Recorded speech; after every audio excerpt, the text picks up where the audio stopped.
Olá, eu sou Mauri Cruz, sou militante do CAMP e atuo no Instituto IDES, que é o Instituto de Direitos Humanos, Econômicos, Sociais e Culturais. E o nosso papo hoje é sobre mobilização de recursos. Nós vamos conversar sobre o acesso dos empreendimentos sociais a recursos. Quando a gente fala em mobilização de recursos, você pensa logo em grana? Pensa logo em dinheiro? Mobilização de recursos, será que não tem um sentido mais amplo? Pois é isso que vamos conversar hoje. A captação de recurso, ela não é só a única coisa da mobilização de recursos. Mobilização de recursos é bem mais amplo que isso. E dentro dela tem o princípio da sustentabilidade. Então, para falarmos sobre mobilização de recursos, nós primeiro vamos entender o que é sustentabilidade. Sustentabilidade é a capacidade que os empreendimentos da economia popular e solidária têm para manter o valor social do seu trabalho de forma duradoura.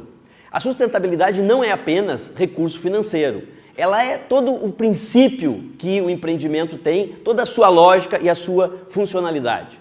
O valor social do empreendimento é a sua contribuição nas necessidades concretas das pessoas. Para que foi criado o empreendimento? Foi apenas para que os membros que participam tenham renda? Ou esse empreendimento tem uma função, tem um papel social a cumprir? É essa relevância que garante ou não a sustentabilidade e a sua relação duradoura do seu empreendimento. Nessa abordagem, a sustentabilidade não é, portanto, só mobilizar recurso. Ela tem uma visão integrada com todo o plano do empreendimento, a forma como é organizada a institucionalidade, o local onde ele está, as relações políticas que ele estabelece com os outros atores, o seu sentido social, a forma como se apresenta, a propaganda, ou seja, a divulgação do empreendimento. A maioria dos empreendimentos sociais, que são duradouros, eles falam muito mais do empreendimento do que do próprio produto. A pessoa que consome aquele produto, ela consome porque sabe que está apoiando uma ideia, ela está apoiando um projeto, ela está apoiando uma proposta, muito mais do que apenas consumindo o produto. Então, essa visão integrada de sustentabilidade é essencial quando se fala em mobilização de recursos.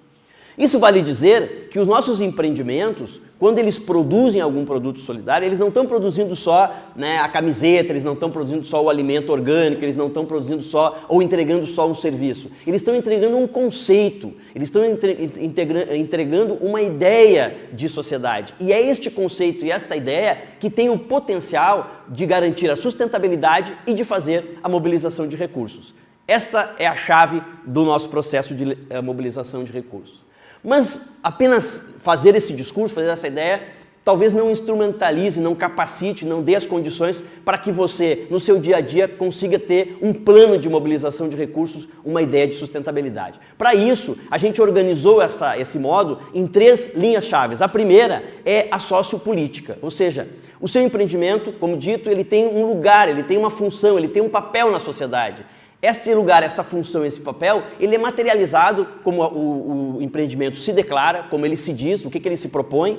Ele se materializa como a forma que é organizado o empreendimento, se ele é coletivo, se ele é de uma pessoa, se ele se apresenta como um empreendimento com outras formas de relações, tanto econômicas, quanto sociais, quanto ambientais, como culturais. Essa relação sociopolítica, ela é essencial para que seja bem definido que é um empreendimento de economia solidária. A segunda característica-chave é a técnico-gerencial. Essa visão técnico-gerencial é como se organiza a dinâmica do empreendimento, é como ele é feito o processo produtivo, é como são definidos os papéis, é como se define quem faz o administrativo, quem faz o financeiro, quem faz o processo produtivo, quem faz a venda, a comercialização. A dinâmica de organização do processo de trabalho, ela é fundamental. Porque não pode haver incoerência entre o discurso de um outro empreendimento, de uma outra forma de fazer economia e o dia a dia do trabalho. Não pode haver incoerência, porque isso, as pessoas que vão apoiar aquele empreendimento, que vão consumir os produtos daquele empreendimento, vão sentir que aquele discurso solidário de uma outra forma de economia, ele na prática não é vivenciado, ele é só uma máscara. Então, a dinâmica técnico-gerencial, ela tem que ser coerente com essa visão sociopolítica. E, claro, não poderia faltar a visão financeira, porque o empreendimento, para ser sustentável, ele não é só sustentável só economicamente, só politicamente ou administrativamente. Ele também tem que ser sustentável do ponto de vista financeiro. Então essas 3 dimensões, se elas são levadas a cabo, elas garantem o que a gente chama da sustentabilidade no nosso empreendimento.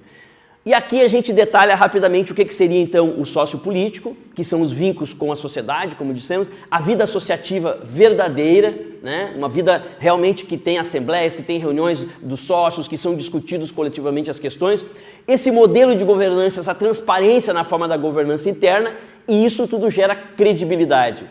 Um empreendimento social que ele tem uma boa vida política sustentável, ele tem credibilidade social. As pessoas acreditam que aquilo que é dito é praticado. Na segunda dimensão, os próprios processos e as ferramentas do trabalho, o perfil e a qualificação da equipe técnica, das pessoas que são agregadas ao processo, toda a lógica de planejamento e avaliação, ou seja, o empreendimento não é só chegar lá, produzir e comercializar, ele monta um plano, ele tem uma visão estratégica, ele se insere na comunidade, ele se preocupa com a dimensão ambiental, com a dimensão do seu território, ou seja, ele faz um plano e avalia cotidianamente como esse plano é executado. A própria dinâmica do processo de trabalho, né, um empreendimento solidário, né, para que tenha essa visão sustentável, ele não pode praticar visões hierárquicas do trabalho, ele precisa ter uma visão mais horizontal na dinâmica do trabalho e a próprio processo de elaboração e socialização do conhecimento, né? O processo de produção e socialização do conhecimento é essencial para essa dimensão técnico-gerencial. E a dimensão financeira, por óbvio, é realmente essa coisa de conseguir acessar recursos, não só recursos financeiros, mas, por exemplo, o trabalho de pessoas que se envolve com o apoio, a dinâmica da divulgação. Quando a gente fala que o produto deu certo porque funcionou no boca a boca, este boca a boca dos consumidores, ele tem uma dimensão no processo de trabalho e na mobilização de recursos, né? Então, essa relação financeira ela também é fundamental. E, claro, toda a parte contábil, toda a parte da transparência da gestão financeira, toda a parte de praticar a legislação, né? Não porque é lei, mas porque é uma questão necessária e fundamental. Então, desse ponto de vista, essas são aí as 3 dimensões que a gente trabalha com o tema da sustentabilidade. Mas antes da gente encerrar, vamos falar das falácias da sustentabilidade. Existem muitos processos de formação e capacitação na gestão de empreendimentos que trabalham com essas falácias e que é bom a gente estar vacinado em relação a elas. A primeira falácia é de que a qualificação técnico-gerencial é suficiente, ou seja, se não está dando certo, troca a equipe. Né? Demite aquela pessoa que não está muito parceiro, desliga ela do grupo e vamos contratar um técnico, vamos buscar alguém no mercado, porque é o mercado capitalista que sabe fazer. O ser humano, ele se desenvolve coletivamente. No momento que o processo coletivo ele não funciona bem, trocar a pessoa que está fazendo não necessariamente resolve a questão, porque é o processo produtivo que não está funcionando corretamente, ou seja, aquela cultura organizacional que está desajustada. A substituição de uma pessoa como se fosse o indivíduo que tivesse o saber e não o coletivo que tivesse o saber, vai de encontro à ideia de um processo de empreendimento solidário. Então, é fundamental a gente saber que a falácia da melhoria da gestão, ela não pode estar na pessoa, ela está no processo, ela está no coletivo, ela está na dinâmica, inclusive, de como o grupo resolve os seus problemas e os seus conflitos. A segunda questão é que, falácia, é que o acesso a fontes de recursos é meramente instrumental, ou seja, eu vou lá, aquele grupo, aquele empreendimento, ou até aquela empresa, ou aquele governo se dispõe a apoiar o nosso empreendimento, a gente vai lá pegar o dinheiro. E não se preocupa em estabelecer vínculos, em estabelecer parcerias, em criar uma identidade na relação com aquele apoiador, com aquela apoiadora.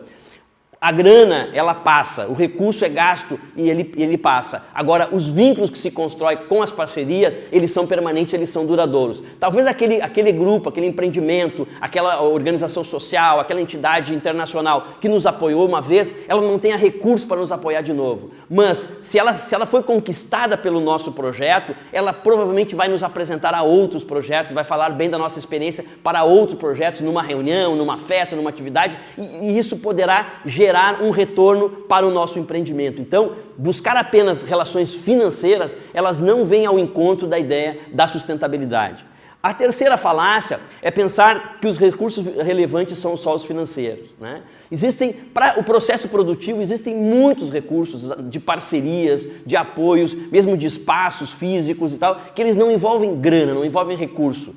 A gente tem experiência na área social de mobilizar ações muito grandes com poucos recursos. Então, os empreendimentos solidários, eles também têm que partir desta premissa. Tem pessoas que fazem cursos aí no mercado e que para iniciar um empreendimento tem que mobilizar 100 mil reais.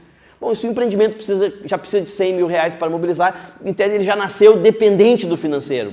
Os empreendimentos solidários, no geral, eles só começam com a força do trabalho das pessoas. E eles dão certo. Então, esse espírito ele não pode perder. Quando o empreendimento começa a dar certo, a gente não tem que olhar a conta bancária, olhar o fluxo financeiro e perder de vista o essencial, que é esse capital social, que é o trabalho que a gente inclusive gerou o empreendimento. E a última falácia é imaginar que uma organização possa ser sustentável sozinha, né? A ideia da solidariedade, a ideia do empreendimento da economia solidária é justamente o princípio da ação integrada, o princípio da articulação, da retroalimentação, de que não há um princípio de concorrência para que o meu empreendimento dê certo, os outros têm que dar errado. Pelo contrário.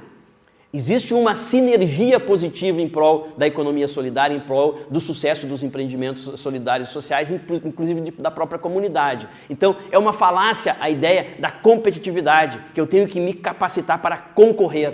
Não, nós temos que ter capacidade de colaborar. É a capacidade de colaboração entre os empreendimentos que vai ser essencial e fundamental para o nosso empreendimento. E aí, só finalizando o nosso tempinho aí, as questões essenciais para que a gente possa, então, manter o nosso empreendimento, mobilizar recursos, ele ser sustentável, inclusive captar recursos financeiros, né? É nós ter, de fato, um processo permanente, né, de vida associativa do nosso empreendimento, né, para que os sócios participem efetivamente da vida do dia a dia, que hajam assembleias, que hajam reuniões coletivas, que hajam dinâmicas, que não seja aquele empreendimento que não conversa, que não faz avaliação sobre o ano, sobre o mês, sobre a semana, que não tem uma vida associativa, ele tem uma dificuldade muito grande de ser um empreendimento sustentável. As próprias pessoas que conhecem vão dizer, é a cooperativa do fulano, é a cooperativa do ciclano. Isso é uma crítica velada ao nosso empreendimento. O empreendimento solidário que dá certo é aquele que as pessoas sequer sabem quem é o dono do empreendimento. As pessoas sabem que é um grupo de pessoas. Sabem que é um grupo de pessoas, inclusive, que ele é rotativo, que as pessoas entram e saem, que o valor está no coletivo e não em uma pessoa. Então, isso é essencial. A segunda questão é justamente o fortalecimento do vínculo do empreendimento com a sua comunidade, né? É essencial. Os nossos empreendimentos solidários, eles dão certo quando eles conseguem criar uma interação forte com a sua comunidade. Então, vida associativa interna, vínculo com a comunidade são questões essenciais. A terceira questão é essa democracia da gestão, que não é uma democracia teórica. No modo de processo produtivo, inclusive, nós vamos detalhar melhor essa questão de como é que é feito a democracia interna no dia a dia. Mas é preciso que o que é produzido, como é produzido, seja definido democraticamente no nosso empreendimento. E o final, justamente essa ideia da mobilização, né? Tanto de recurso como a mobilização de apoios e tal, ela seja um processo permanente. A gente não achar que o nosso empreendimento depende de comprar matéria-prima, fazer o processo produtivo e tentar vender numa feira, né? A ideia é que o nosso empreendimento ele é um projeto social, ele desenvolve uma ideia maior de sociedade, ele está trazendo valores de um outro modo de fazer economia e esses valores eles são a essência da economia solidária. Sem eles não tem sentido de fazer economia solidária. Pessoal, esse era o nosso recado essencial aí e qualquer outra informação nós temos aí no site fazersolidario.org.br. Tchau!